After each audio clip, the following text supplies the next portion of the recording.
Hey everybody, my name is Nathaniel Dodds and I'm on the Covenanter Monthly Pamphlet Program over at covenanter.org/pamphlets. You can check it out. Subscribe, it's just $10 a month. You get a brand new pamphlet delivered to your doorstep each and every month. Or if you're interested in any of the back copies you see in any of these videos, you can pick any of those up for just $12 each. Now here, for the month of December 2019, I have remarks on a letter addressed to members of the Old Church of Scotland by one who is entitled an Old Dissenter. We'll find out more about him in just a minute. But to give you an idea of what can be found within this booklet, I'm going to read here an excerpt from the back of the book. In 1822, the Reformed Presbyterian Church of Scotland changed their terms of communion. After a period of internal controversy, the Synod, without proper presbyterial procedure, reworked the fourth term of communion by eliminating reference to the Auchensaugh Renovation of the Covenants, National and Solemn League of 1712. In its place, they put a more general statement regarding the obligation of the descendants of Covenanters. Even many, later thought theologically conservative, thought the older term obsolete.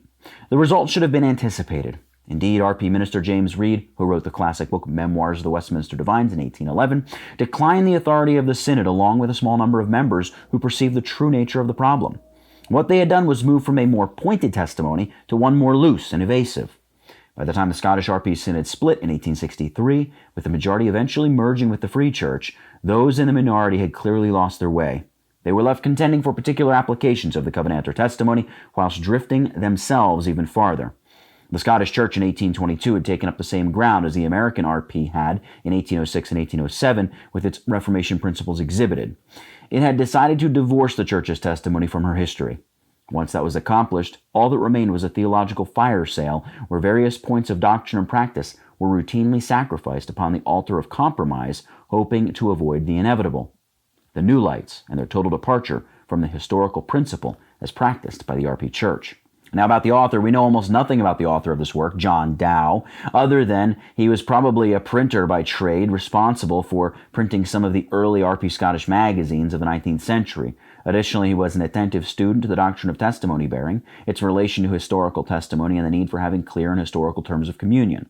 Dow traces the origins of controversy over retaining the Auchensaugh bond in the fourth term of communion and shows the mentality of those who are advocates of theological and ecclesiastical downgrade.